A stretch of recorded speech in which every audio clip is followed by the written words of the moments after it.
அனைவருக்கும் வணக்கம். Welcome to Dharma academy. இந்த வீடியோவில் நம்ம பார்க்க போகிறது டெஸ்ட் நம்பர் 45 10th ஸ்டாண்டர்ட் பொது தமிழ்லேருந்து இயல் 9 வந்து பார்க்க போகிறோம். ஓகேங்களா?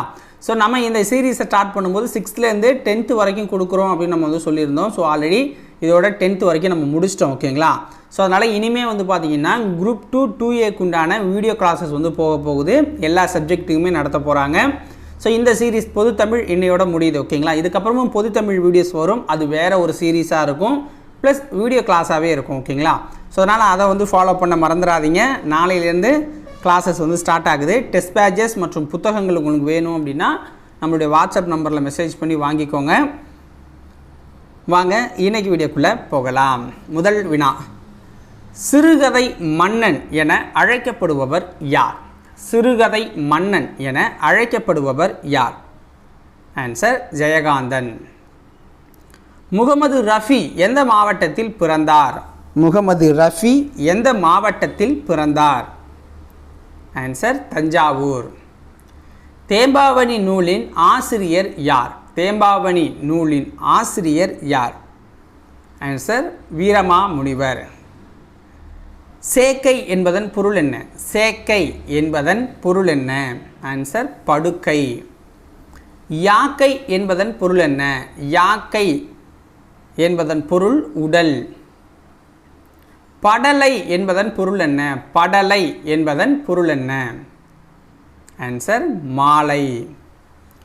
மெய்முறை என்பதன் இலக்கண குறிப்பு என்ன? மெய்முறை என்பதன் இலக்கண குறிப்பு என்ன? ஆன்சர் வேற்றுமை தொகை. தேம்பாவணி எத்தனை படலங்களை கொண்டது? தேம்பாவணி எத்தனை படலங்களை கொண்டது? ஆன்சர் 36 படலங்களை கொண்டது. தேம்பாவணி நூல் எந்த நூற்றாண்டில் உருவாக்கப்பட்டது? தேம்பாவணி நூல் எந்த நூற்றாண்டில் உருவாக்கப்பட்டது? ஆன்சர் 17ஆம் நூற்றாண்டில் உருவாக்கப்பட்டது. கீழ்கண்டவற்றுள் தொடர்பில்லாதது எது? ஆன்சர் பாருங்கள், எவையும் இல்லை. சதுரகராதி, சிற்றிலக்கியங்கள், தொன்னூல் விளக்கம் எல்லாமே பழைய நூல்கள். ஓகேங்களா? ஒருவன் இருக்கிறான் என்ற நூலின் ஆசிரியர் யார்? ஒருவன் இருக்கிறான் என்ற நூலின் ஆசிரியர் யார்? ஆன்சர் கு அழகிரிசாமி. ஆலங்கானத்து அஞ்சுவர இருத்து அரசுவட அமர் உழக்கி என்னும் வரிகள் இடம்பெற்றுள்ள நூல் இது. ஆலங்கானத்து அஞ்சுவர இருத்து அரசுவட அமர் உழக்கி என்னும் வரிகள் இடம்பெற்றுள்ள நூல் மதுரை காஞ்சி. இயல்பாய் நிகழும் நிகழ்ச்சியின் மீது கவிஞர் தன் குறிப்பை ஏற்றி கூறுவது என்ன? இயல்பாய் நிகழும் நிகழ்ச்சியின் மீது கவிஞர் தன் குறிப்பை ஏற்றி கூறுவது தற்குறிப்பேற்ற அணி அப்படின்னு சொல்லப்படுது. தற்குறிப்பேற்ற அணி. உண்டளவே தோற்றான் உயிர் உயிர் இதில் பயின்று வந்துள்ள அணி என்ன? உண்டளவே தோற்றான் உயிர் இதில் பயின்று வந்துள்ள அணி எது? ஆன்சர் தன்மை அணி. அன்பும் அறனும் உடைத்தாயின் இல்வாழ்க்கை பண்பும் பயனும் அது என்னும் குறளில் பயின்று வந்துள்ள அணி எது? அன்பும் அறனும் உடைத்தாயின் இல்வாழ்க்கை பண்பும் பயனும் அது என்னும் குறளில் பயின்று வந்துள்ள அணி நிரல் நிறை அணி. நிரல் நிறை அணி. அடுத்த வினா, மிசை என்பதன் பொருள் என்ன? மிசை என்பதன் பொருள் என்ன? ஆன்சர் மேலே. போருழுந்தெடுத்த ஆரையில் நெடுங்கொடி வாரல் என்பன போல் மரித்துக்கை காட்ட இவ்வரிகளில் இடம்பெற்றுள்ள அணி எது? ஆன்சர் தற்குறிப்பெற்ற அணி.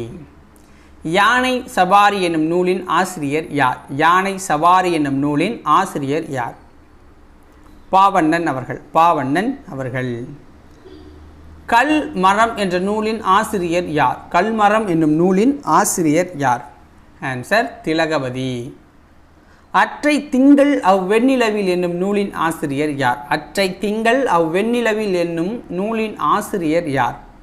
ஆன்சர் நா முருகேச பாண்டியன். நா முருகேச பாண்டியன். ஸோ இதோட 10th ஸ்டாண்டர்ட் கம்ப்ளீட்டாக முடிஞ்சிச்சு மக்களே. 6, 7, 8, 9, 10 முடிச்சிட்டோம். இனி குரூப் 2 2Aக்கு உண்டான வீடியோ கிளாஸஸ் தான் பண்ண போகிறோம். ஸோ தொடர்ந்து நம்ம சேனலோட இணைந்திருங்க. வெற்றியை உரிதாக்குங்க. நன்றி, வணக்கம்.